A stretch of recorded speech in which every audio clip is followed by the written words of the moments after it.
श्री गणेशाय नमः। ओम श्री परमात्मने नमः। श्री हनुमान अंक प्रत्यभिज्ञा शक्ति के प्रकृष्ट प्रतीक श्री हनुमान जी।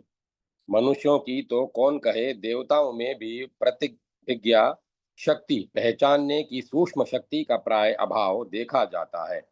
व्रतासुर में भगवत भक्ति है, यह बात देवताओं के भी राजा इंद्र को तब ज्ञात हुई जब देवासुर संग्राम में व्रतासुर ने भगवत स्मृति से सर्वतः संकुल होकर अस्त्र शस्त्र फेंक दिए और वह भक्ति भावना में करुणार्ध स्वर से भगवत दर्शन के लिए व्याकुल होकर प्रार्थना करने लगा।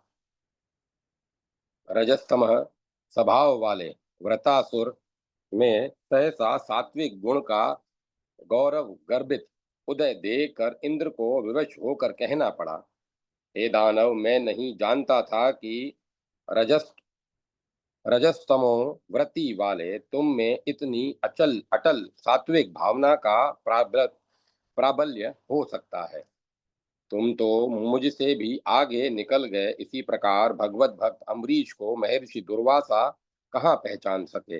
यदि पहचान पाते तो उसे जलाने के निमित्त कृत्या उत्पन्न नहीं करते। इस प्रकार प्रत्यभिज्ञा शक्तिहीनता के बहुत से उदाहरण देवताओं, दानवों और ऋषियों में मिलते हैं, किंतु जब हम श्री राम भक्त हनुमान जी महाराज की प्रत्यभिज्ञा शक्ति का विचार करते हैं तो स्पष्टतया विविध होता है कि उनमें व्यक्ति को उसकी आकृति देखते ही पहचान जाने की विलक्षण शक्ति थी।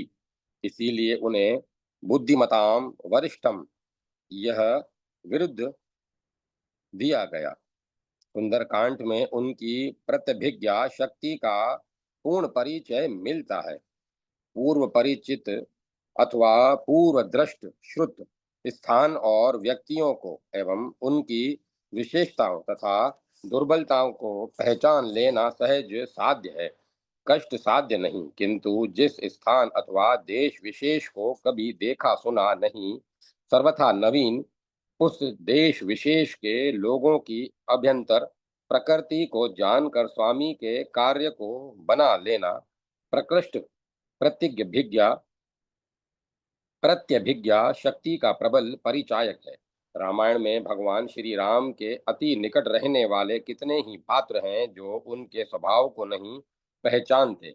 सहोदर भ्राता श्री लक्ष्मण के विचारों और भावों के श्री राम में टकराने के बहुत से उदाहरण हैं, किंतु हनुमान जी जो तो किष्किंधा में पंपा सरोवर पर जब श्री राम के से प्रथम बार मिलते हैं, तभी श्री राम उनकी प्रत्यभिज्ञा शक्ति से इतने अधिक प्रभावित हो जाते हैं कि उनके श्री मुख से यह शब्द निकलता है, बहु व्यवहार तनाने न किंचिद पश्चात शब्दतम।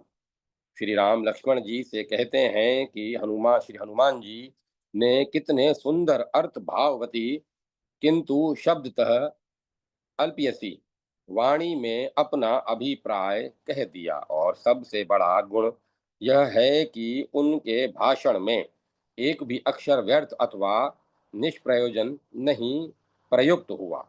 लंका में प्रवेश करते समय जितने विघ्न उनके सम्मुख आते हैं, उनकी प्रत्यभिज्ञा शक्ति के प्रभाव से वे उन सब का मर्म समझते हुए आगे बढ़ते रहे हैं। सुरसा राक्षसी लंका आदि को परास्त करने के बाद जब वे अशोक वाटिका में पहुंचते हैं तो श्री सीता जी को देखते ही पहचान जाते हैं। श्री वाल्मीकि जी ने कहा है, ताम विलोक्य इत्यादि। इसके अतिरिक्त श्री हनुमान जी की प्रत्यभिज्ञा शक्ति का परमोत्कृष्ट प्रमाण तब मिलता है जब विभीषण के शरण आने पर श्री राम के सन्निकट रहने वाले सुग्रीव लक्ष्मण आदि सभी यह आशंका करते हैं कि राक्षस राज रावण का भाई विभीषण कपट से भेद लेने के लिए शरण में आया है, समाश्रित भाव से नहीं। सभी पार्श्ववासियों के विचार जानने के बाद जब भगवान श्री राम हनुमान जी के मुख की ओर उनका अभिमत जानने के भाव से देखते हैं, तब वे स्वाभाविक स्वाभाविक रूप से सहज भाव के साथ अपना अभिप्राय, जिसका आधार प्रबल प्रत्यभिज्ञा शक्ति है, बताते हुए कहते हैं कि विभीषण को जैसा बताया जा रहा है वह वैसा नहीं है। उसका जन्म यद्यपि राक्षस कुल में हुआ है, पर वह स्वभाव से राक्षस नहीं, महात्मा है, धर्मात्मा है। श्री हनुमान जी की प्रत्यभिज्ञा शक्ति की विजय होती है और सब लोग अपने अपने विचार बदल कर उन्हीं के साथ हो जाते हैं। भगवान श्री राम जी उनकी प्रत्यभिज्ञा शक्ति की प्रशंसा करने लगते हैं। जय माता सरस्वती। जय माँ सरस्वती। भगवत भक्ति का स्वरूप एवं महात्म्य। जब तक साधक का संसार से संबंध रहता है, तब तक उसका भगवान से संबंध नहीं होता। संसार से और शरीर से सब प्रकार का संबंध छोड़कर एकमात्र भगवान से संबंध जोड़ लेना, भगवान के सिवा किसी से कोई नाता न रहना, यही तो भक्ति है। दो संबंध एक साथ नहीं रह सकते। लड़की जब पिता के घर में सर्वथा संबंध छोड़ती है, तब पति के घर से संबंध होता है। जब साधक का शरीर और संसार से संबंध ही नहीं रह जाता, तब कोई वस्तु या परिस्थिति उसके लिए आवश्यक कैसे हो सकती है, और वह किसी प्रकार की कामना कर ही कैसे सकता है। जो वस्तुओं की कामना करता है वह तो वास्तव में उन वस्तुओं का ही भक्त है, ईश्वर का नहीं। भगवान में पूर्ण विश्वास और नित्य नया प्रेम हो, इसी का नाम भक्ति है। साधक को चाहिए कि प्रभु को अपना समझे, उन पर दृढ़ विश्वास करे, विश्वास के में विकल्प न आने दे। शरीर, मन, इंद्रियां और बुद्धि को तथा अपने आप को पूर्णतया भगवान के समर्पण करके सब प्रकार से उन पर निर्भर हो जाए, उन पर पूरा भरोसा करे। भगवान पर पूरा भरोसा होने पर ही समर्पण होता है। समर्पण करने के बाद जो यह देखना है कि कुछ नयापन आया या नहीं, यही भरोसे की कमी है। आश्चर्य की बात तो यह है कि मनुष्य संसार पर जितना भरोसा करता है, उतना भगवान पर नहीं करता। जैसे कहीं जाने वाला यात्री पहले से गाड़ी में अपना स्थान सुरक्षित करा लेता है, तो उसको यह भरोसा रहता है कि ठीक समय पर स्थान अवश्य मिल जाएगा। अतः वह निश्चिंत हो जाता है। यद्यपि उसमें अनेकों विघ्न भी आ सकते हैं, विघ्न असंभव नहीं है, तो भी उस पर भरोसा कर लेता है। संसार पर भरोसा करके बहुत बार धोखा खाया है, एवं भगवान पर भरोसा करने वाले को कभी धोखा नहीं हुआ। यह मानते हुए भी मनुष्य भगवान पर निर्भर नहीं होता, इससे बढ़कर दुख और आश्चर्य क्या होगा। मनुष्य स्वयं अलग रहकर अपने मन, बुद्धि और इंद्रियों को भगवान में लगाना चाहता है, वहां से ही भूल होती है। प्रेम का संबंध साधक से है, न कि उसके मन, इंद्रिय और बुद्धि से। प्रेम मार्ग में चलने वाला पहले तो अपने को अपने प्रियतम के प्रेम की लालसा और बाद में प्रेम समझता है। प्रेमी प्रेम में विलीन हो जाता है। प्रेम और प्रेमी में भिन्नता नहीं रहती। अतः प्रेम मार्ग के पथिक के जीवन में भगवान का प्रेम, भरोसा और कृपा सदा सजीव बने रहने चाहिए। भाव की शिथिलता नहीं होनी चाहिए। मन, बुद्धि और इंद्रियां तो अहं की विभूतियां हैं, उनमें प्रेम नहीं होता। प्रेम अहम में होना चाहिए। अहम में प्रेम की प्रबलता होने से मन, बुद्धि और इंद्रियां सब उसी में विलीन हो जाते हैं। वे अहम के भाव का विरोध नहीं करते। साधक को ध्यान पूर्वक इस बात का मनन करना चाहिए कि मैं सचमुच क्या चाहता हूँ, मेरी वास्तविक आवश्यकता क्या है। जिसके न होने पर साधक रह सकता है, जिसका वियोग अनिवार्य है, वह उसकी आवश्यकता नहीं हो सकता। सच्ची आवश्यकता उसी की है जिसके बिना वह नहीं रह सकता। जो कभी उससे अलग नहीं होता। सोचने पर यदि यह ज्ञात हो कि ऐसा तो एकमात्र मैं स्वयं ही हूँ, तो विचार करना चाहिए कि क्या सभी मैंने अपने में रमण किया? क्या कभी मैंने अपने में रमण किया या मैं संसार में ही रमण करता रहता हूँ? तब ज्ञात होगा कि संसार में ही रमण करता रहा हूँ। फिर विचार करने पर मालूम होगा कि जो अनंत नित्य सौंदर्य और अनंत नित्य रस का भंडार है, उसी की वास्तविक आवश्यकता है, वह है जीव का नित्य साथी। एकमात्र परमेश्वर, वह कभी भी जीव का साथ नहीं छोड़ता। जीव स्वयं ही संसार को अपना कर उसे भूल गया है, उससे विमुख हो गया है। यह मालूम होने पर साधक को मान लेना चाहिए कि जिसकी मुझे आवश्यकता है, उससे मेरी देश काल की दूरी नहीं है। अतः उसकी प्राप्ति के लिए यह धारणा करना कि अमुक स्थान में जाने पर या अमुक समय में मेरी आवश्यकता की पूर्ति होगी, सर्वथा प्रमाद है। उसकी प्राप्ति वर्तमान में अभी हो सकती है। मेरे प्रमाद ने ही, मेरी भूल ने ही मुझे उससे विमुख कर रखा है। जिनको अपना मानकर मैंने अपना संबंध जोड़ रखा है, वे शरीर, इंद्रियां, मन, बुद्धि एवं माता पिता, भाई बंधु और पति पत्नी आदि तथा समस्त पदार्थ सभी अनित्य है। अतः उनका वियोग अनिवार्य है। इनको अपना मानकर इन पर विश्वास करके मैं अपने प्रभु से विमुख हो गया हूँ। यह निश्चय कर लेने के बाद साधक को चाहिए कि जिसके उसे वास्तविक आवश्यकता है, उस परम प्रियतम प्रभु को ही अपना माने, उसी पर विश्वास करे, उसी से प्रेम करे, उसके सम्मुख हो जाए, एकमात्र उससे ही अनन्य संबंध रखे और निरंतर उसी का स्मरण करे।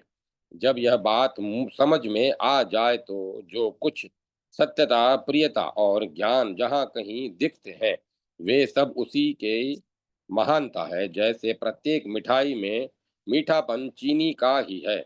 लड्डू, जलेबी, बर्फी, रसगुल्ला और कलाकंद आदि सभी चीनी को लेकर ही मीठे हैं। तो सब समय निरंतर उसकी स्मृति रह सकती है। मनुष्य का सबसे अधिक प्रेम उससे होना चाहिए जो उसके निकटतम है। यह नियम है कि जिसमें प्रेम होता है, उसकी स्मृति अपने आप होती है। अतः साधक को देखना चाहिए कि मेरे अत्यंत समीप कौन है, क्योंकि सुंदर जीवन को विकसित करने के लिए अपने निकटतम को देखना परम आवश्यक है। विचार करने पर ज्ञात होता है कि हाथ, पैर, आंख आदि इंद्रियों को छोड़कर भी मनुष्य प्राण को रखना चाहता है। अतः उनकी अपेक्षा भी प्राण अधिक निकट हैं। प्राणों से अत्यंत निकट वह है जिसके लिए प्राणों का भी त्याग किया जा सके। वह है अपना नित्य साथी परमेश्वर, जो जीव से कभी अलग नहीं होता। वही जीव का अपना है, जो साधक दूरी से बचकर अत्यंत निकटतम का होकर रहता है, उसकी ओर सबका आकर्षण हो जाता है। अत्यंत निकटता में सब कुछ है, क्योंकि वही सबका केंद्र है जो अत्यंत निकट है। जो हमारे प्रियतम प्रभु असीम है, अनंत है, असीम का वर्णन नहीं हो सकता, परंतु उसको प्राप्त किया जा सकता है। वे जीव को उसके साधन ने वे जीव को उसके साधन से नहीं, किंतु स्वयं अपनी कृपा शक्ति से द्रवित होकर मिलते हैं। जीव का स्वभाव तो बालक जैसा है और प्रभु का स्वभाव माँ के सदृश है। जब वह जीव बालक की भांति प्रभु को पाने के लिए व्याकुल होकर रोने लग जाता है, तब उनमें करुणा उत्पन्न हो जाती है और वे जीव को निहाल कर देते हैं। जगत एक खिलौना है। जब तक जीव बालक की भांति इस जगत रूप खिलौने से खेलता रहता है, उसे प्रभु के प्रेम रस की भूख नहीं लगती, उसके लिए यह व्याकुल नहीं होता। जब तक भगवान भी तमाशा देखते रहते हैं, उसे मिलते नहीं। तब पर जब साधक को बालक की भांति भूख लग जाती है, अर्थात जैसे भूख लगने पर बालक माँ का दूध पीने के लिए व्याकुल हो जाता है, खिलौने का मोह छोड़कर उसकी उसको फेंक कर माँ को पुकारने लग जाता है। वैसे ही जब प्रेम रस की भूख प्रभु के प्रेम रस की भूख लग जाती है और उस इस जगत रूप खिलौने से विरक्त होकर साधक प्रभु के प्रेम रस के लिए व्याकुल होकर उनको पुकारने लगता है, तब प्रभु भी करुणा भाव से व्याकुल हो उठते हैं। फिर विलंब नहीं कर सकते, वे तत्काल ही प्रेमी साधक को अपने प्रेम का रस प्रदान कर देते हैं। जय माता सरस्वती। जय माँ सरस्वती। कृपालु श्री हनुमान। भक्तराज महावीर की एक अपूर्व कहानी मैंने कई वर्षों पूर्व एक स्टेशन मास्टर के मुख से सुनी थी। उनका नाम तो मैं भूल गया हूँ, परंतु घटना याद है, जो इस प्रकार है। उन स्टेशन मास्टर की इच्छा हुई कि मैं रामचरितमानस का अध्ययन करूं। इसीलिए एक विद्वान रामायणी को उन्होंने आचार्य रूप से ग्रहण किया। प्रथम दिन जब पाठ आरंभ हुआ तो उन्होंने क्या देखा कि रेलिंग के बाहर एक बंदर बैठा हुआ है। दूसरे दिन फिर रामायण पाठ चल रहा था, एकाएक वही बंदर आया और रेलिंग के भीतर आकर बैठ गया। क्रमशः प्रतिदिन वह बंदर निकट आता चला गया। कुछ दिनों में वह आकर स्टेशन मास्टर महाशय की गोद में बैठने लग गया। वे भी दिन प्रतिदिन उसकी गतिविधि को परख रहे थे। पाठ आरंभ होने पर वह नित्य आता और पाठ समाप्ति पर चला जाता। अब वह बंदर उन स्टेशन मास्टर के कंधे पर बैठने लगा। नित्य आने जाने से स्टेशन मास्टर महोदय को भी उस बंदर प्रेम सा हो गया। उन्हें नहीं लगता था। तदंतर एक दिन रामायण अध्ययन के समय वह बंदर स्टेशन मास्टर महाशय के मस्तक पर चढ़ गया और उनका बाल पकड़कर बैठ गया। भक्त स्टेशन मास्टर के बालों में कुछ कसक होने लगी। उन्होंने माथा हिलाया, तब उस बंदर ने बालों की पकड़ को कुछ ढीला कर दिया। वह जब तक रामायण पाठ होता रहा, उतने दिनों तक वे वानर हनुमान नित्य प्रति आते रहे। पाठ समाप्ति के पश्चात फिर किसी ने उनका दर्शन नहीं किया। यह लीला श्री जानकी मैया के प्यारे पुत्र राक्षस वंश रूपी तृणमंडल के लिए प्रचंड दावानल रूप भगवान श्री रामचंद्र जी के अनन्य सेवक और हम लोगों के परम रक्षक श्री महावीर जी की ही है, इसमें मुझे कोई संदेह नहीं। दूसरा, यह बात प्राय 90 वर्ष पूर्व की है। एक दिन संध्या समय तेतरिया ग्राम की ठाकुरवाड़ी मंदिर में एक क्षीणकाय सज्जन उपस्थित हुए। रात्रि में भगवान श्री वंशीधर का प्रसाद ग्रहण किया। दूसरे दिन प्रातःकाल एक भक्त श्री महावीर जी के भोग के लिए एक मन आटा, घी, सूजी, चीनी, आलू आदि लेकर उपस्थित हुआ, क्योंकि श्री महावीर जी ने कृपा करके उसकी मनोती पूर्ण की थी। इसीलिए उसने प्रसाद के लिए यह सामान प्रस्तुत किया था। पुजारी ने आसपास के ग्राम के ब्राह्मणों को प्रसाद पाने के लिए निमंत्रित किया। मध्याह्न में आरती होने के पश्चात ब्राह्मणों को भोजन के लिए बुलाने लगे तो उन्होंने कहा, पहले नए अतिथि को भोजन कराइए। उनके कहे अनुसार अतिथि महाराज वहां भोजनार्थ आए हुए एक अपरिचित को एक मनुष्य के भोजन योग्य व्यंजन, हलवा आदि परोसा गया। उन्होंने वह सब भोजन तुरंत पा लिया। पुनः दो व्यक्तियों के तृप्त होने योग्य भोजन परोसा गया, उसे भी उन्होंने तुरंत अधरस्त कर लिया। फिर इस बार उन्हें 3-4 व्यक्तियों के तृप्त होने योग्य भोजन दिया गया। अब तो अन्य ब्राह्मण लोग भी उन अपूर्व भोजनकर्ता का दर्शन करने के लिए उनके निकट आकर बैठ गए। अतिथि महाराज बिना कुछ बोले उसे भी चट कर गए। इस प्रकार क्रमशः जो कुछ बना था वह सब उनकी जठराग्नि की आहुति में चढ़ा दिया गया। अनुमानतः 2-2.5 सेर प्रसाद शेष बचा। तब वे अतिथि देव कहने लगे, बस रहने दीजिए, अब आप सब लोग प्रसाद पाइए। आचमन के पश्चात मुख शुद्धि के लिए हरित की हर्रे हरित की ग्रहण करके वे अतिथि महाशय अपने आसन पर जाकर बैठ गए।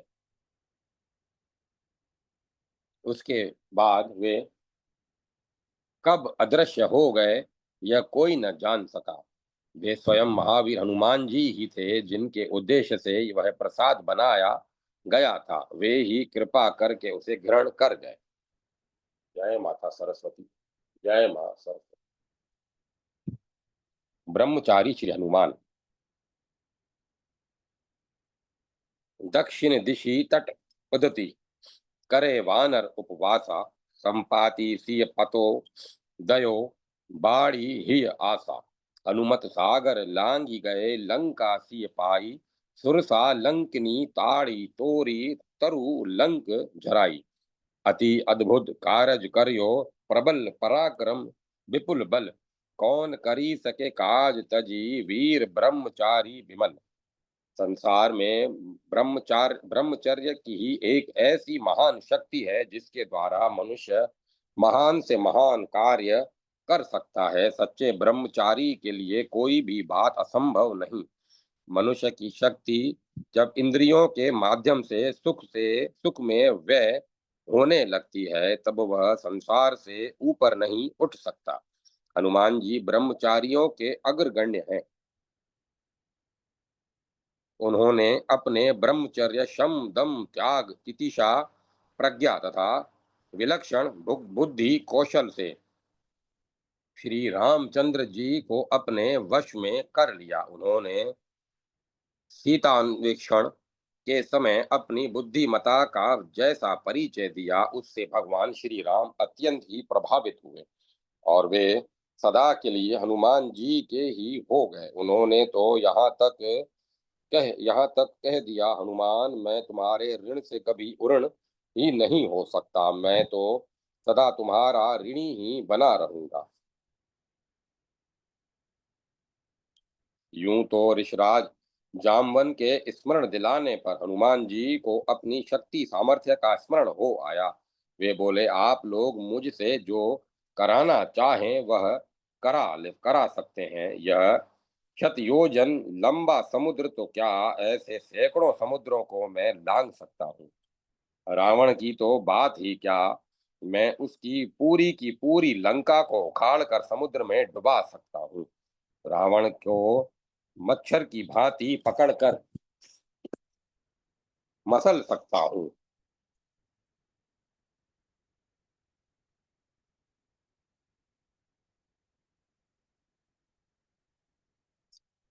आप कहें तो मैं लंका को उखाड़ कर यहीं ले आऊं।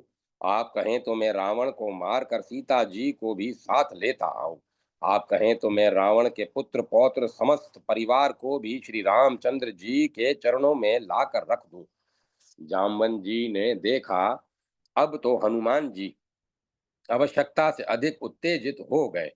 तब उन्हें उनको समझाते हुए वे बोले, हनुमान देखो, हम तो भगवान के दूत हैं। दूतों को सदा मर्यादा में ही रहना चाहिए। दूतों के लिए युद्ध निषेध है। दूत लड़ाई झगड़ा नहीं कर सकता। दूत की बात का राजा लोग बुरा भी नहीं मानते। उसे दंड का भी विधान नहीं, क्योंकि दूत जो भी कहता है अपने स्वामी के अभिप्राय को ही प्रकट करता है। अतः तुम न तो रावण को मारना, न लंका को उखाड़ना, न किसी को ताड़ना देना और न कोई अन्य ही उपद्रव करना। तुम केवल इतना ही करना कि सीता जी का पता लेकर ज्यों के त्यों ही लौट आना। श्री सीता जी का पता मिलते ही स्वयं भगवान राघवेंद्र सेना सजाकर अपनी प्रिया का उद्धार करेंगे। यही उनकी कीर्ति प्रतिष्ठा के अनुरूप होगा। तुम तो अपने को श्री राम जी का दूत ही समझ गए न मेरी बात।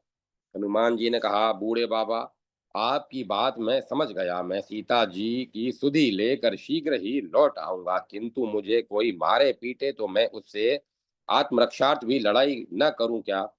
हंसकर जामवंत ने कहा, अरे भैया, अपनी रक्षा तो कर ही लेना, वैसे व्यर्थ में लड़ाई मत मोल लेना। हनुमान जी ने कहा, अच्छा, बहुत अच्छा, तो अब आप मुझे आज्ञा दीजिए। यह कहकर हनुमान जी ने बड़ों के पैर छुए, बराबर वालों से मिले, छोटों ने उन्हें प्रणाम किया और वे कूद कर एक बड़े भारी वृक्ष पर चढ़ गए। तब उन्होंने अपने शरीर को बढ़ाना आरंभ किया। देखते ही देखते वे पर्वताकार हो गए। इतना भारी वृक्ष भी उनके भार को सहन करने में समर्थ न हुआ, वह टूटकर समुद्र में गिरने लगा। हनुमान जी उछलकर समुद्र में कूद पड़े। उनके साथ वृक्षों की फूली फूली सैकड़ों डालियां समुद्र में बहने लगी।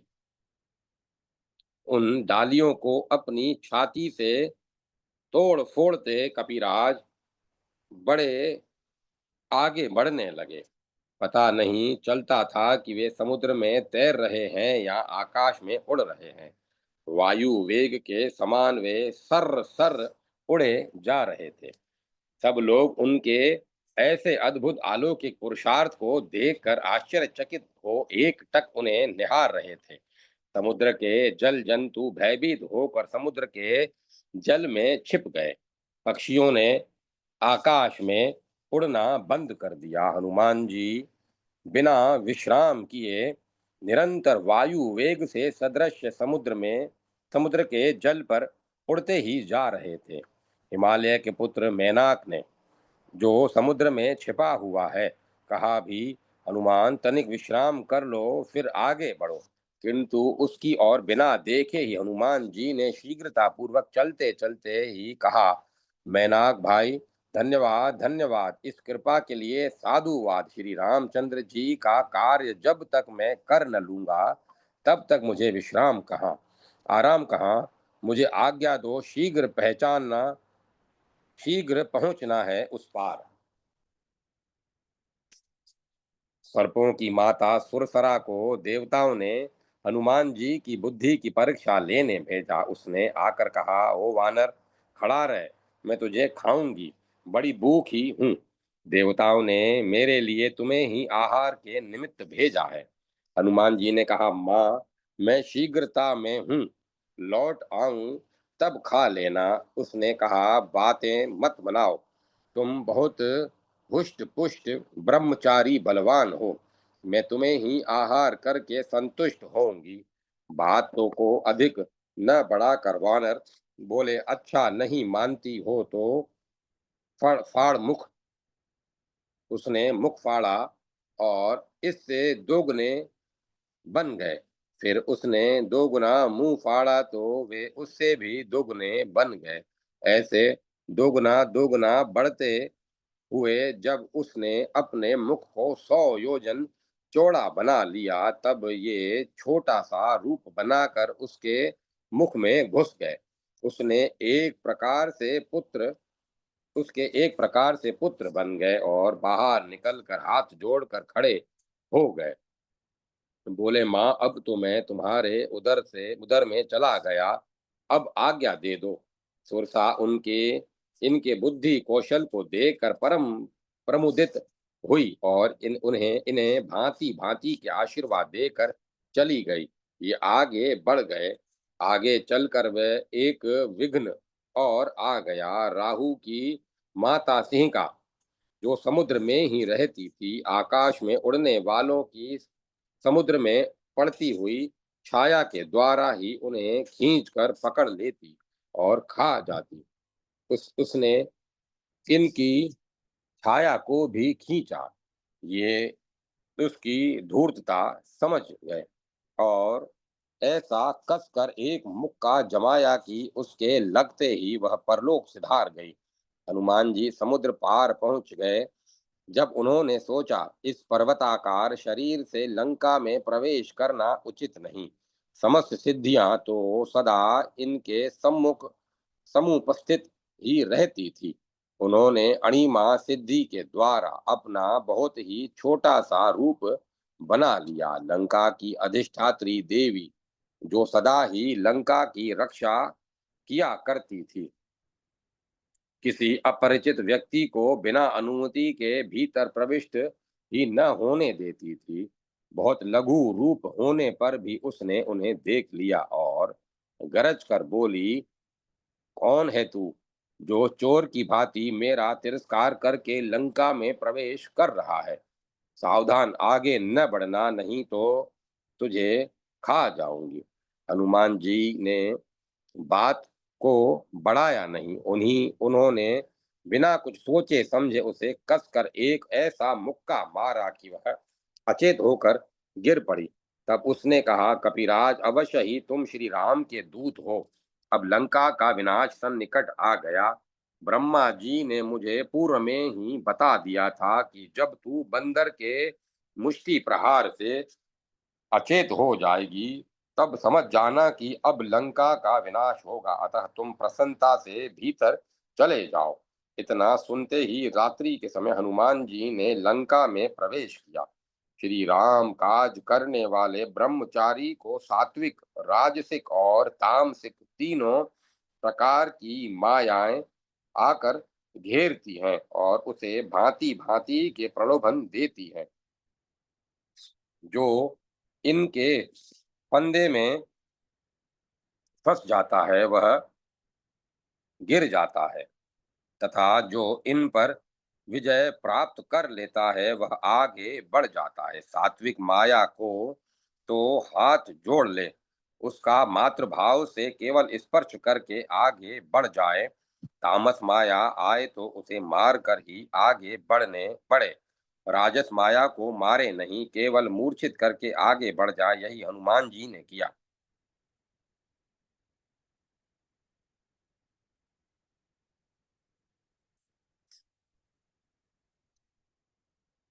तो अब उन्हें सीता जी के अन्वेषण की चिंता हुई। पहले उन्हें घुड़साल दिखाई दी, उसमें घुस गए।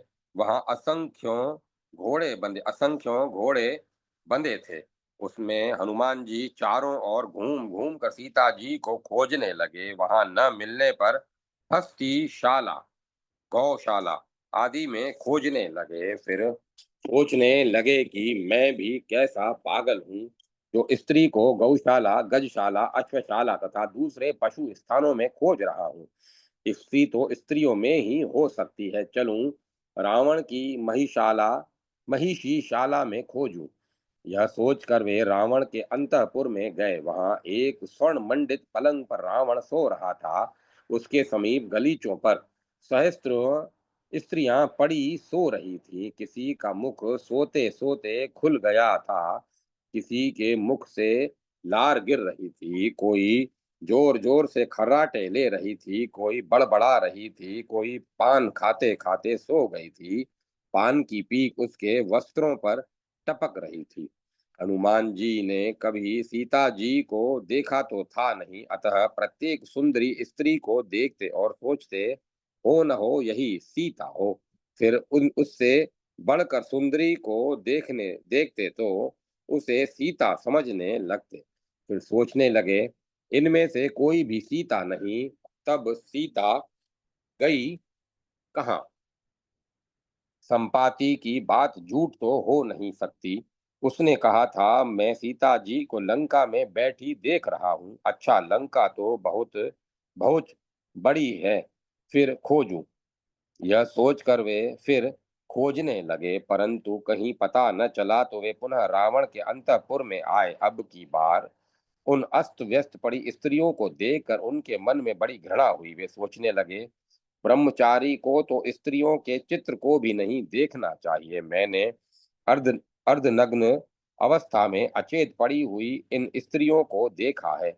इससे मुझे दोष लगा, बड़ा अपराध हुआ। इसका क्या प्रायश्चित करूं? फिर सोचने लगे, मैंने स्त्रियों को देखने की दृष्टि से तो यहाँ प्रवेश किया नहीं। मैं तो माता सीता का अन्वेषण करने आया था। माता सीता स्त्रियों से में ही मिलेगी, इसी भावना से मैंने रावण के अंतःपुर में प्रवेश किया। अपना अंतःकरण ही पुरुष का साक्षी होता है। इन स्त्रियों को देखकर मेरे मन में किसी प्रकार का विकार नहीं उत्पन्न हुआ। पाप और पुण्य में भावना ही प्रधान होती है। जब मेरी भावना ही दूषित नहीं हुई, तब प्रायश्चित की बात फिर किस बात का? किंतु मैं जिस काम के लिए आया था, वह काम तो अभी हुआ ही नहीं। सीता जी का पता तो लगा नहीं। मुझे सब काम छोड़कर सीता जी को ही खोजना चाहिए। यह सोचकर मारुत नंदन बाल ब्रह्मचारी हनुमान फिर दूसरे स्थान में सीता जी को खोजने लगे। जय माता सरस्वती। जय मां सरस्वती। संगीत कोविद श्री हनुमान। प्राचीन काल की बात है। सुरमुनि सेवित कैलाश शिखर पर महर्षि गौतम का आश्रम था। वहां एक बार पाताल लोक से जगत विजयी वाणासुर अपने कुल गुरु शुक्राचार्य तथा अपने पूर्वज भक्त शिरोमणि प्रहलाद, दानवीर बलि एवं दैत्यराज वृषपर्वा के साथ आया और महर्षि गौतम के सम्मान्य अतिथि के रूप में रहने लगा।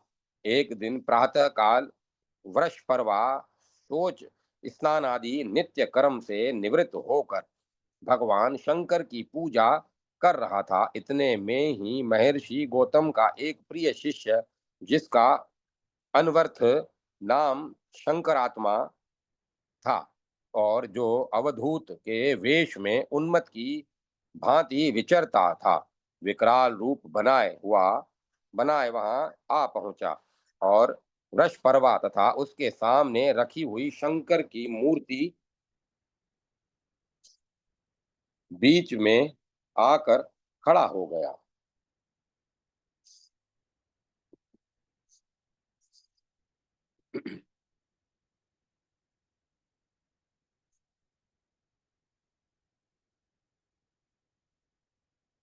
वृषपर्वा को उसका इस प्रकार का अद्भुत सा व्यवहार देखकर बड़ा क्रोध आया। उसने जब देखा कि वह किसी प्रकार नहीं मानता, तब चुपके से तलवार निकालकर उसका सिर धड़ से अलग कर दिया।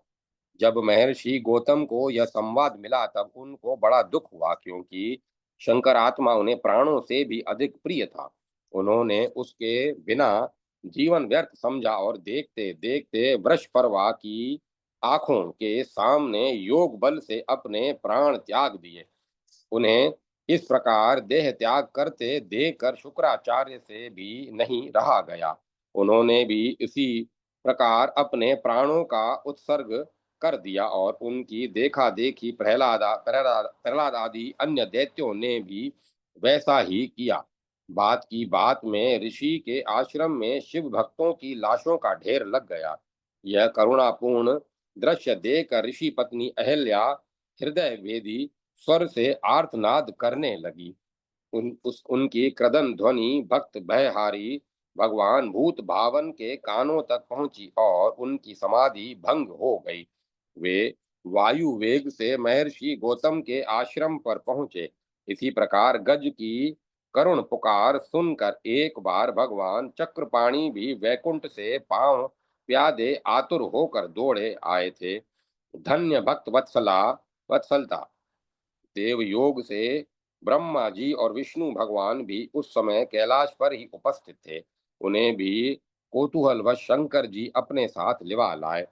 भगवान त्रिलोचन ने आश्रम में पहुंचकर अपने कृपा कटाक्ष से ही सबको बात ही बात में जिला दिया।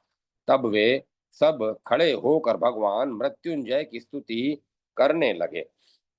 भगवान शंकर ने महर्षि गौतम से कहा, हम तुम्हारे इस अलौकिक साहस और आदर्श त्याग पर अत्यंत प्रसन्न हैं। वर मांगो। महर्षि बोले, प्रभु, आपने यहाँ पधार कर मुझे सदा के लिए कृतार्थ कर दिया। इससे बढ़कर मेरे लिए और कौन सी वस्तु प्रार्थनीय हो सकती है। मैंने आज सब कुछ पा लिया। मेरे भाग्य की आज देवता लोग भी सराहना करते हैं। यदि आप मुझ पर प्रसन्न हैं तो मेरी एक प्रार्थना स्वीकार कीजिए। मैं चाहता हूं कि आज आप मेरे यहाँ प्रसाद ग्रहण करें। भगवान तो भाव के भूखे हैं। उनकी प्रतिज्ञा है, पत्रम पुष्पम फलम तोयम यो में भक्त्या प्रत्यक्षिति तद तदमह भक्त उपरहत मश्रामी प्रत्यता नमः। इसी भाव से वशीभूत होकर उन्होंने एक दिन श्री राम रूप में शबरी के बेर और श्री कृष्ण रूप में सुदामा के तांदुल का भोग लगाया था। उन्होंने महर्षि की अविचल और निश्चल प्रीति देखकर उनका निमंत्रण तुरंत स्वीकार कर लिया और साथ ही ब्रह्मा और विष्णु को भी महर्षि का आतिथ्य स्वीकार करने को राजी कर लिया। जब तक इधर भोजन की तैयारी हो रही थी, तब तक शंकर जी भगवान विष्णु के साथ चलकर आश्रम में एक सुंदर भवन में गए और वहां एक सुकोमल शैया पर लेटकर बहुत देर तक प्रेमालाप करते रहे। इसके अनंतर वे आश्रम भूमि में स्थित एक सुरमय तड़ांग पर जाकर वहां जल क्रीड़ा करने लगे। रंगीले भोले बाबा भगवान श्री हरि के पद्म पदलयत लोचनों को पद्म दयालत लोचनों पर कमल किंजलनी मिश्रित जल अंजलि में के द्वारा फेंकने लगे। भगवान ने उनके प्रहार को न सह सकने के कारण अपने दोनों नेत्र मूंद लिए। इतने में ही भोले बाबा मौका पाकर तुरंत उछलकर भगवान के वृक्ष सदृश गोल गोल सुडोल मासल कंधों पर आरूढ़ हो गए। वृषभारूढ़ का तो उन्हें अभ्यास ही ठहरा, ऊपर से जोर से दबाकर उन्हें कभी तो पानी के अंदर ले जाएं और कभी फिर ऊपर ले आवें। इस प्रकार जब उन्हें बहुत तंग किया, तब विष्णु भगवान ने भी एक चाल खेली। उन्होंने तुरंत शिवजी को पानी में दे मारा। शिवजी ने भी नीचे से ही भगवान के दोनों टांगे पकड़कर उन्हें गिरा दिया। इस प्रकार कुछ देर तक दोनों में पैतरेबाजी और दांव पे चलते रहे। विमान स्थित देवगण अंतरिक्ष से इस अपूर्व आनंद को लूटने लगे। धन्य है वे आंखें जिन्होंने उस अद्भुत घट छटा का निरीक्षण किया। देव योग से नारद जी उधर आ निकले। वे इस अलौकिक दृश्य को देखकर मस्त हो गए और लगे वीणा के स्वर के साथ साथ गाने। शंकर जी उनके समुद्र संगीत को सुनकर खेल छोड़ जल से बाहर निकल आए और भीगे वस्त्र पहने हुए नारद के सुर में सुर मिलाकर स्वयं राग अलापने लगे। अब तो भगवान विष्णु से भी नहीं रहा गया, वे भी बाहर आकर मृदंग बजाने लगे। उस समय यह समा बंधा जो देखते ही बनता था। सहस्त्रों शेष और शारदा भी इस उस समय के आनंद का वर्णन नहीं कर सकते। बूढ़े ब्रह्मा जी भी उस अनोखी मस्ती में सम्मिलित हो गए।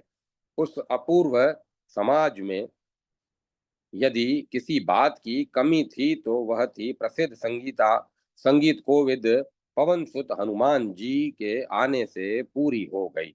उन्होंने जहां अपनी हृदय हारिणी तान छेड़ी, वहां सबको बरबस चुप हो जाना पड़ा।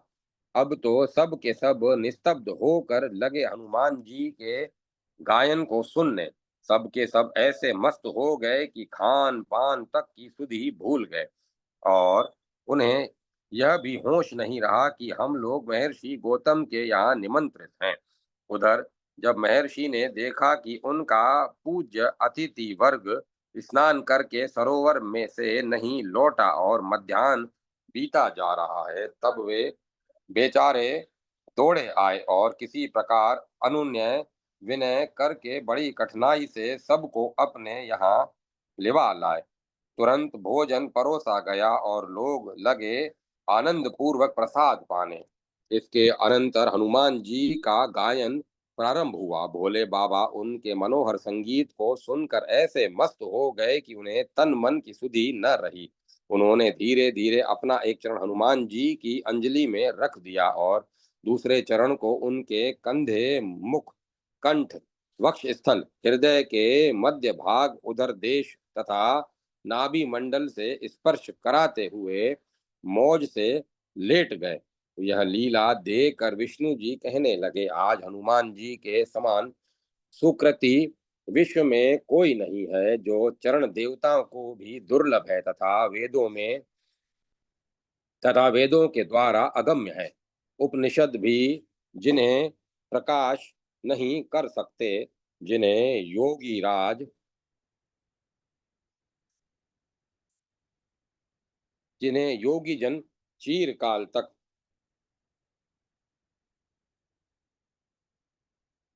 जिन्हें योगी जन चीरकाल तक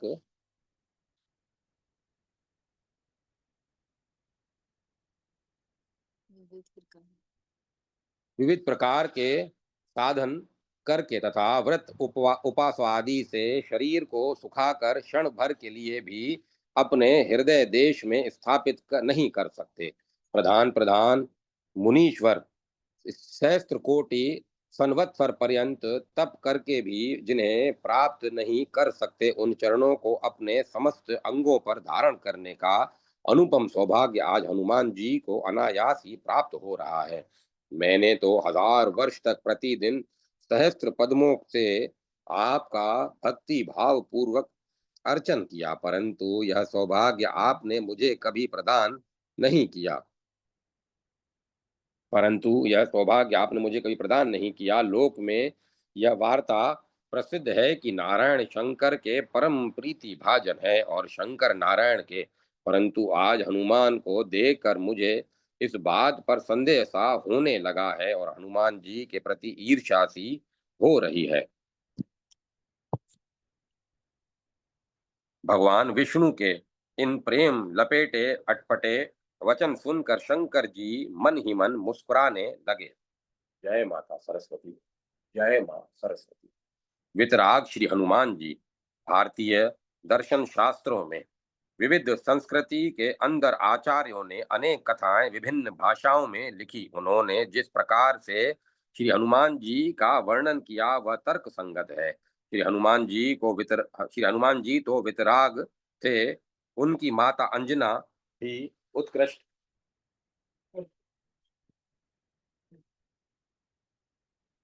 उनकी माता अंजना भी उत्कृष्ट सती थी। श्री हनुमान जी कर्तव्यनिष्ठ थे। वे श्री राम के अनन्य भक्त थे। आज देश की नई पीढ़ी के समक्ष श्री राम एवं श्री हनुमान जी का चरित्र वैज्ञानिक ढंग से रखने की आवश्यकता है, जिससे उनमें वितरागता का निर्माण हो एवं समन्वय तथा शांति से लोग उस पर चलकर अपना जीवन सफल करें। जय माता सरस्वती। जय माता सरस्वती। कठोर सेवक धर्म के आदर्श श्री हनुमान जी। स्वयं भगवान शंकर अपने प्रियतम आराध्य देव भगवान श्री रामचंद्र जी की सेवा के लिए अवतार लेना चाहते हैं। स्वाभाविक ही यह प्रश्न उठा कि सेवा धर्म का निष्ठा पूर्वक अनुष्ठान करने से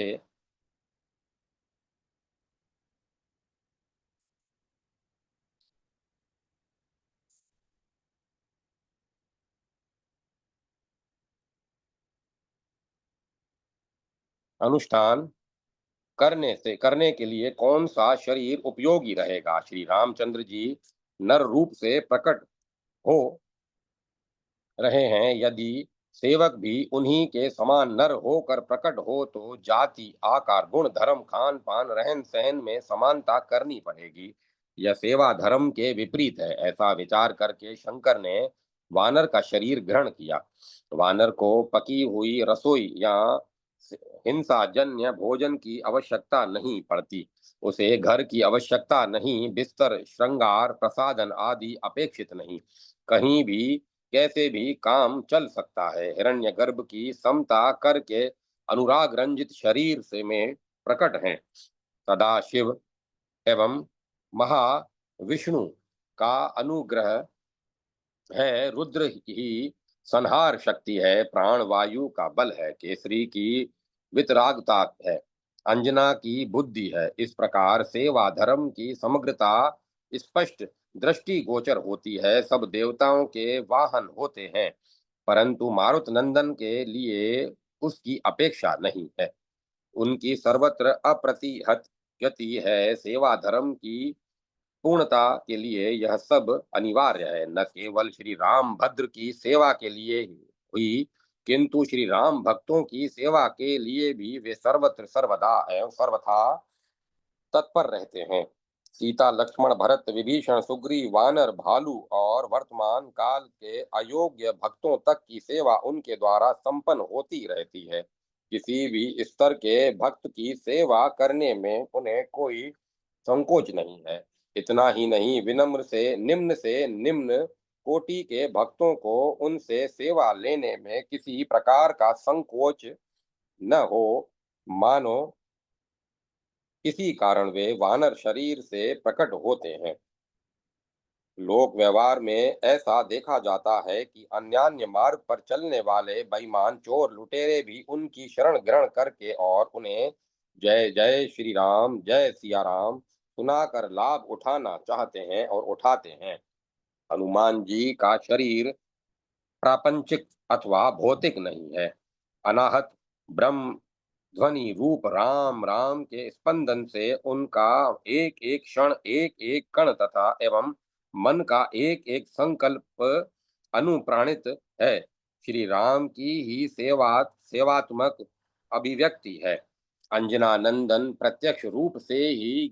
गई सेवा प्रत्यक्ष रूप से की गई सेवा सबकी पहचान में आती है, परंतु भक्त का सूक्ष्म दृष्टिकोण परोक्ष रूप से भगवान की सेवा करता है। इसका रहस्य यह है कि जब तक सेवक अपने में अज्ञान और न्यूनता का भाव धारण नहीं करेगा, तब तक वह अपने स्वामी के ज्ञान और पूर्णता को विश्रुत बनाने की सेवा नहीं कर सकता। इसके लिए आप वाल्मीकि रामायण के दो प्रसंगों पर ध्यान कीजिए। मारुत मौन सेवक हैं, उनमें रुति शब्द का अभाव ही है। ऐसी ऐसा भी कह सकते हैं कि उनकी रुति में माँ प्रभा यथार्थ अनुभव भरपूर है। उनकी रुति वाणी भी सीता की वाणी है।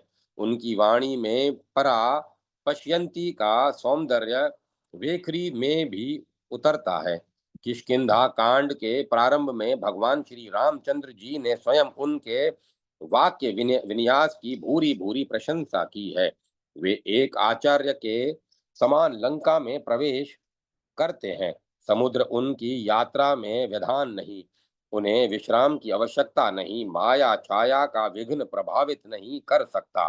स्वर्ण लंका प्रलोभित नहीं कर सकती। विवेक के समान वे शांतिमयी सीता को ढूंढ निकालते हैं और मानो प्रबल वैराग्य अग्नि के द्वारा स्वर्ण लंका को भस्म कर देते हैं। यह सब प्रत्यक्ष एवं भाव गर्भित परोक्ष रूप से भगवान की सेवा है।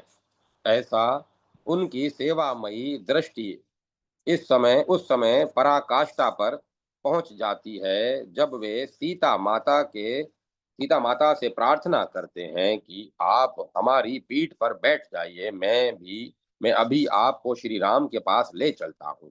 आपका वह दुख कुछ क्षणों में ही मिट जाएगा। इसके उत्तर में श्री जनक नंदिनी सीता ने जो प्रखर पातिव्रत्य के उद्गार हैं, वे अत्यंत मर्म स्पर्शी हैं। रामायण निर्माण के संपूर्ण प्रयोजन का दर्शन वही होता है। श्री जानकी जी कहती हैं कि मैंने अपने जीवन में जानबूझकर कभी पर पुरुष का स्पर्श नहीं किया है। रावण ने बलात् मुझे पकड़कर रथ पर बैठाया, यह सही है, परंतु उस समय मैं विवश थी। तुम मेरे पुत्र हो तो क्या कहूँ, क्या हुआ, मैं जानबूझकर तुम्हारा भी स्पर्श नहीं कर सकती। जब मेरे स्वामी समुद्र पार करके आएंगे, शत्रुओं पर विजय प्राप्त करेंगे और अपने पौरुष से मुझे ले जाएंगे, तब उनका यश बढ़ेगा। चोरी से भागकर जाने से में उनकी क्या कीर्ति बढ़ेगी। सारा रामायण श्री सीता जी का उदार और उदात्त महनीय चरित्र है। यदि हनुमान जी ऐसे प्रसंग में अपनी चंचलता अथवा अपने उथले विचार प्रकट न करते, तो सीता जी के अमर वचन एवं प्रमोदगार उन्हें कैसे मिल सकते थे। आप सूक्ष्मता से देखें, इस वचन के द्वारा जनता के हृदय में जननी के प्रति सद्भाव की कैसे निरतिशय प्रतिष्ठा जमी है और भगवान श्री रामचंद्र जी के प्रेमाकुल हृदय को कैसा निरुत्तर शांतिदायी आश्वासन प्राप्त हुआ है। जो किसी दूसरे प्रकार से प्राप्त नहीं हो सकता था। सच है, सीताराम दोनों की ऐसी सेवा हनुमान जी के अतिरिक्त और कोई नहीं कर सकता था। अब दूसरा प्रसंग देखें। श्री सीता जी के हृदय में कितनी करुणामयी उदात एवं उदार वृत्ति है। भगवान श्री राम के प्रति कितना अगाध एवं अबाध प्रेम रत्नाकर छलक रहा है। यह श्री हनुमान जी के कारण ही अभिव्यंजना प्राप्त कर सका है। लंका विजय के पश्चात श्री रामचंद्र जी के शुभ संदेश लेकर केसरी किशोर अशोक वन में जाते हैं।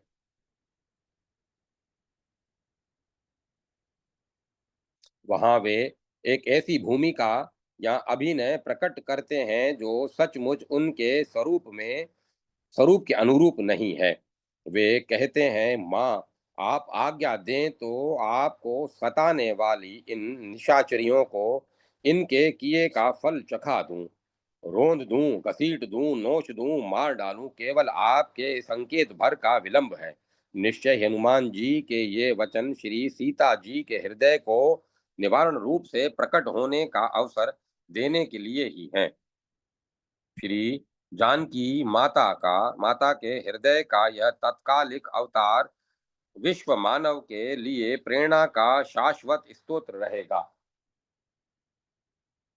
इसमें संदेह नहीं। वे कहती हैं, हनुमान, संसार में ऐसा कौन प्राणी है जिसने कभी न कभी कोई अपराध न किया हो। सभी अपराधी हैं। मैंने भी लक्ष्मण के प्रति अपराध किया है। तुमने भी लंका के निरपराध बालक बालिकाओं को पीड़ा पहुंचाई है। आर्य पुरुष का कार्य दंड देना नहीं है, करुणा करना है। करुणा में पापी पुण्यात्मा का एवं शुभ अशुभ का विचार नहीं होता। तुम तो कुछ करने के लिए कह रहे हो, उससे क्या श्री रामचंद्र जी या उनके भक्तों का यश बढ़ेगा। श्री जानकी जी के वचनों पर आप ध्यान दें। ये करुणा समुद्र की छलकती हुई लहरें तो हैं ही, भक्तों के लिए एक मार्ग निर्देश भी है। उन्हें अपने कर्तव्य का निश्चय करते समय यह ध्यान रखना आवश्यक है कि उससे श्री राम का यह श्री राम का और उनके भक्तों का यश बढ़े। यदि उनके कर्तव्य निश्चय में यह दुष्दृष्टि नहीं है तो उनके भक्ति भाव की अपूर्णता ही माननी पड़ेगी। सौंदर्य की दृष्टि से जब हम हनुमान जी को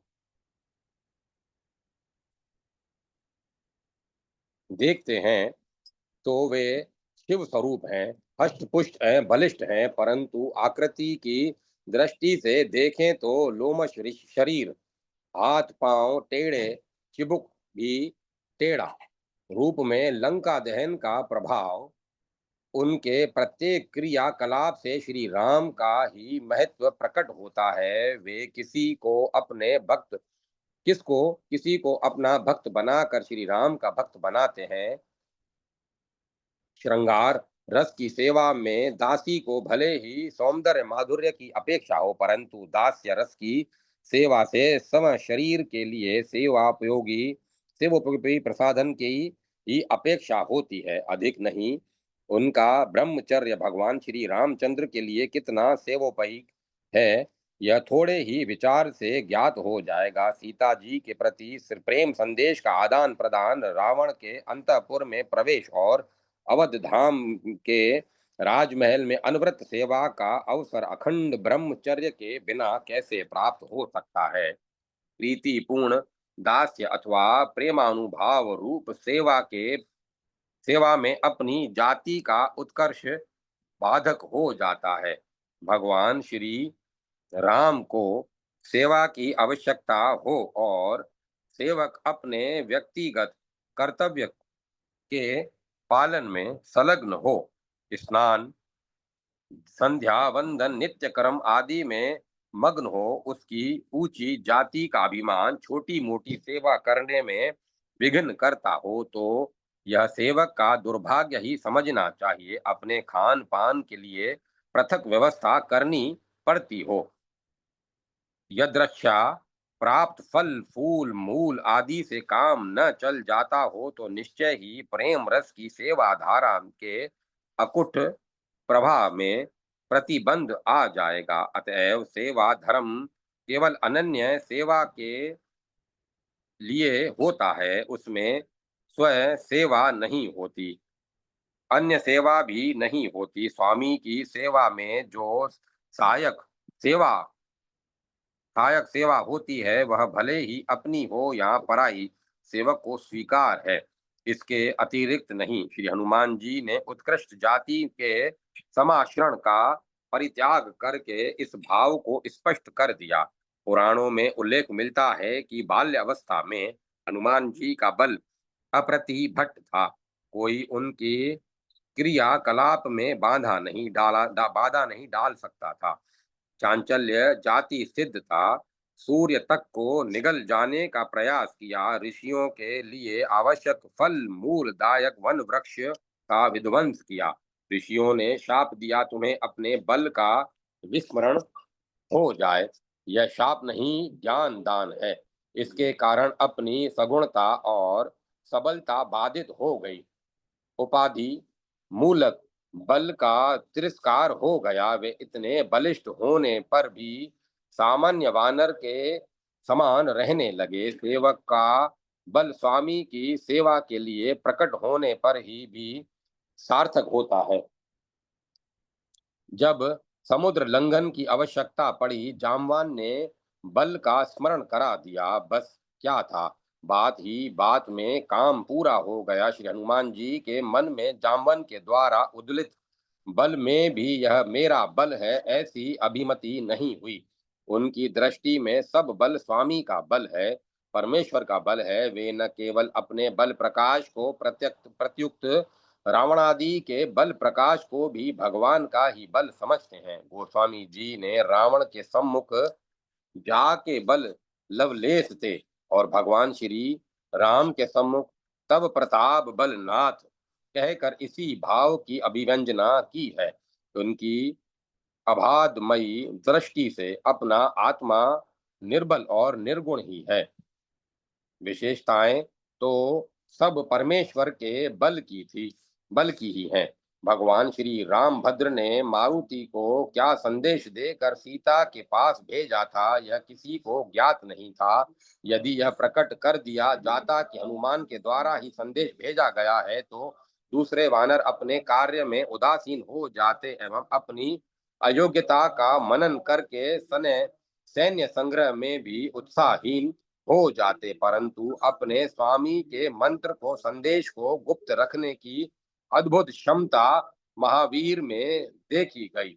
साथ ही स्मृति ऐसी की करुणा निधान रघुनंदन का संदेश उन्हीं के शब्दों में ज्यों का त्यों बोला गया। प्रेम का तत्व श्री राम का मन ही जानता है और वह निरंतर सीता के पास ही रहता है। निश्चय ही सेवक की स्मरण शक्ति कैसी होनी चाहिए, इसका यह एक उत्तम आदर्श है। सेवक को अपने स्वामी का कार्य संपन्न किए बिना स्वयं किसी की सेवा स्वीकार नहीं करनी चाहिए। यह मेनाक के प्रसंग में स्पष्ट है। राम काज कीन्हे बिना मोहि कहाँ विश्राम, यह एक अमर वाणी है। नाग माता के मुख में से दो गुना अपने आकार को बनाते जाना और उसका मुंह अतिशय बड़ा हो जाने पर छोटे आकार से उसमें प्रवेश करके निकल आना, यह बुद्धि कौशल है। स्वर्ण लंकनी के प्रलोभन में निर्लोभ और उसके भय प्रदर्शन में निर्भय, यह सेवा का ही धर्म दर्शन है। शत्रु की नगरी में प्रविष्ट होने के बाद केवल आज्ञा पालन करके लौट आना इतना ही सेवा का कर्तव्य नहीं होता। अभी तक शत्रु असावधान है, उसके यंत्र मंत्र तंत्र गुप्त नहीं रखे गए हैं। हनुमान जी की प्रतिभा ने उस समय श्री राम की विजय के लिए जितने मार्ग थे सब प्रशस्त कर दिए, यंत्र ध्वस्त कर दिए, ब्रह्मास्त्र आदि के मंत्र ज्ञान स्पष्ट हो गए, शासन तंत्र भयभीत हो गया, सैनिकों को हृदय में खलबली मच गई। हनुमान श्री राम जी का एक गुप्तचर इतना प्रभावशाली है तो वे और उनकी सेना कितनी सामर्थ्यशाली होगी। उसकी क्षमता में परावार को कौन पार कर सकता है। शत्रुओं के हृदय में इस भय का संचार कर देना बल बुद्धि निधान पवन नंदन के ही यश की बात थी। उनमें प्रतिभा के साथ शांति है, बुद्धि के साथ आज्ञा पालन है, स्मृति के साथ गोपन है, बल के साथ नियंत्रण है, शारीरिक पुष्टि के साथ ब्रह्मचर्य है। साथ ही जीवन का एकमात्र उद्देश्य भगवान श्री रामचंद्र की सेवा है। श्री हनुमान जी के सदाशिव का अनुग्रह, हिरण्यगर्भ की सत्य संकल्पता, विष्णु की पालनी शक्ति, ब्रह्मा की क्षमता, रुद्र की संहार शक्ति और अहंकार से मुक्त ब्रह्म भाव अत्यंत इस स्फुट दृश्यमान है। इसी से उनकी प्रत्येक क्रिया हित भाव से परिपूर्ण है। जो मनुष्य लोक व्यवहार में प्रयत्न पूर्वक अपनी स्वार्थ पूर्ति के कर्तव्यों में ही संलग्न रहता है, वह परलोक पर परोपकार के लिए अपनी शक्ति वृत्तियों को ठीक ठीक उपयोग नहीं कर सकता। परंतु जिस सत्पुरुष ने संसार में संपूर्ण मलों का परित्याग कर दिया और अपनी पूर्णता का बोध प्राप्त कर लिया है, उसकी हृदय में चित स्वभाववश जो इच्छा का उदय होता है, वह केवल लोकोपकार की दृष्टि से जो कर्तव्य है उन्हीं के लिए होता है। यह अत्यंत स्पष्ट है। जय माता सरस्वती। जय मां सरस्वती। ओम नमो नारायण। ओम नमो भगवते वासुदेवाय। ओम तत्सत। ओम तत्सत। ओम। अब कथा को विराम दिया जाता है।